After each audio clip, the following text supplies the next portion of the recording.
हरे कृष्ण. भगवद्गीता अध्याय 2 सांख्ययोग श्लोक 17. अविनाशी तु तद्विद्धि येन सर्वमिदं ततं विनाशं व्यवस्यास्य न कश्चित् कर्तुमर्हति.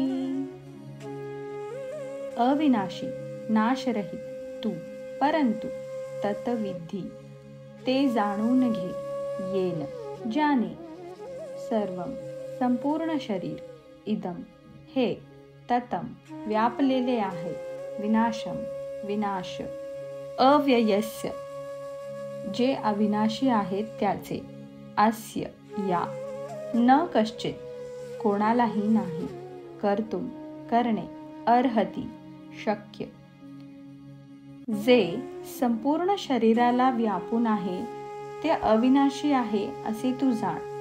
त्या अविनाशी आत्म्याचा कोणीही नाश करू शकत नाही. तात्पर्य: या श्लोकामध्ये संपूर्ण शरीर व्यापणाऱ्या जीवात्म्याच्या स्वरूपाचे विश्लेषण करण्यात आले आहे.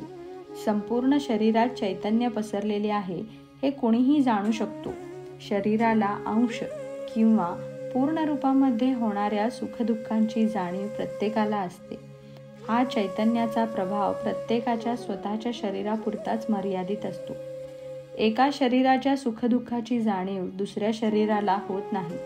म्हणून प्रत्येक शरीर हे एका व्यक्तिगत जीवाचे आच्छादन असते आणि जीवात्म्याच्या शरीरातील उपस्थितीचे लक्षण हे व्यक्तिगत चेतनेद्वारे कळून येते.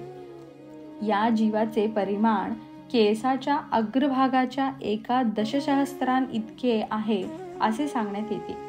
याची पुष्टी श्वेताश्वतरोपनिषदात करण्यात आली आहे. केसाच्या अग्राचे 100 भागांमध्ये विभाजन केले आणि अशा प्रत्येक भागाचे पुन्हा 100 भाग केले तर असा प्रत्येक भाग हा जीवाच्या आकाराचे परिमाण होईल. याच प्रकारचे प्रतिपादन पुढील श्लोकातही आढळते. केशाग्रत शतभागस्य शतांशः सादृशात्मकः जीवः सूक्ष्मस्वरूपोऽयं संख्यातीतो हि चित्कणः. आध्यात्मिक चित्कण संख्यातीत आहेत आणि त्यांचे परिमाण केसाच्या अग्रभागाच्या 1 दशसहस्रांशा इतके आहे. म्हणून व्यक्तिगत आत्मारूपी चित्कण हा भौतिक अणुपेक्षाही सूक्ष्म आहे आणि असे असंख्य चित्कण आहेत. हे अतिसूक्ष्म आध्यात्मिक स्फुल्लिंग म्हणजे भौतिक शरीराचे आधारभूत तत्व आहे आणि एखाद्या औषधातील कार्यकारी त्वचाचा प्रभाव संपूर्ण शरीरभर पसरतो, त्याचप्रमाणे या आध्यात्मिक स्फुल्लिंगांचा प्रभाव संपूर्ण शरीरभर पसरतो. जीवात्म्याचा हा ओघ संपूर्ण शरीरभर चेतना रूपाने अनुभवायास येतो आणि हा अनुभव म्हणजे जीवात्म्याच्या अस्तित्वाचे प्रमाण आहे. चेतना विरहित भौतिक शरीर म्हणजे मृत शरीर आहे. हे कोणतीही सामान्य व्यक्ती समजू शकते आणि कोणत्याही भौतिक प्रक्रियेद्वारे या चेतनेचे शरीरामध्ये पुनरुत्थान करता येत नाही. म्हणून चेतना ही कोणत्याही भौतिक गोष्टीच्या संमिश्रणामुळे नसून आत्म्यामुळे असते. मुंडकोपनिषदामध्ये आण्विक जीवात्म्याच्या परिणामासंबंधी अधिक विश्लेषण करण्यात आले आहे.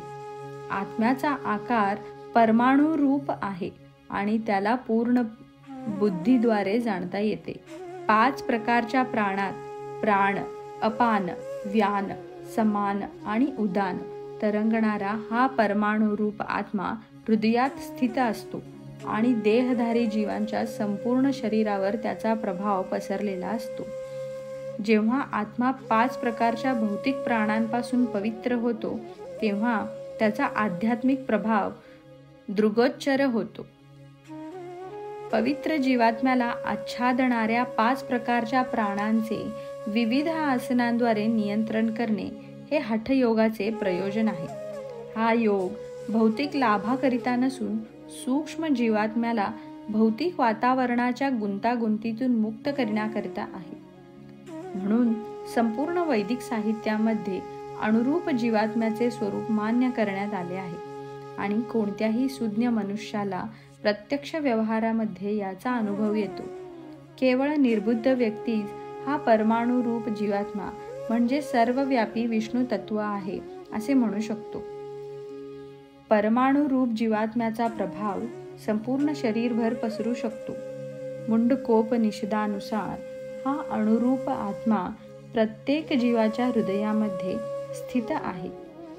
या अणुरूप आत्म्याचे मोजमाप करणे हे भौतिक वैज्ञानिकांच्या ग्रहणशक्तीच्या पलीकडे आहे आणि यामुळेच ते मूर्खपणाने प्रतिपादन करतात की आत्मा अस्तित्वातच नाही. व्यक्तिगत अणुरूप आत्मा हा परमात्म्यासहित निश्चितपणे हृदयामध्ये आहे आणि म्हणूनच शारीरिक हालचालीसाठी लागणारी संपूर्ण शक्ती शरीराच्या या भागातूनच उत्सर्जित होते. फुफ्फुसातून प्राणवायू वाहून नेणाऱ्या पेशी आत्म्याकडून शक्ती प्राप्त करतात. जेव्हा जीवात्मा या ठिकाणाहून निघतो तेव्हा शरीरातील रक्तोत्पादनाचे कार्य थांबते. वैद्यकीय विज्ञान तांबड्या पेशींचे महत्त्व मान्य करते, पण शक्तीचे उगमस्थान आत्मा आहे याविषयी ते निश्चितपणे काही सांगू शकत नाही. तरी सुद्धा वैद्यकशास्त्र मान्य करते की हृदय हे शरीरास आवश्यक शक्तीचे उगमस्थान आहे. परमात्म्याच्या अशा अणुरूप अंशाची तुलना सूर्यप्रकाशातील अणूंशी केली आहे. सूर्यप्रकाशामध्ये असंख्य तेजोमय अणू असतात. त्याचप्रमाणे भगवंतांची अंशरूपे म्हणजे भगवंतांच्या किरणातील आण्विक स्फुल्लिंगे आहेत. यांना प्रभा किंवा पराशक्ती असे म्हटले जाते. म्हणून कोणी वैदिक ज्ञानाचा पुरस्कर्ता असो अथवा आधुनिक विज्ञानाचा पुरस्कर्ता असो, तो शरीरातील आत्म्याचे अस्तित्व अमान्य करू शकत नाही. पुरुषोत्तम श्री भगवानांनी स्वतः भगवद्गीतेमध्ये या आत्म्याच्या विज्ञानाचे विस्तृतपणे वर्णन केले आहे. हरे कृष्ण.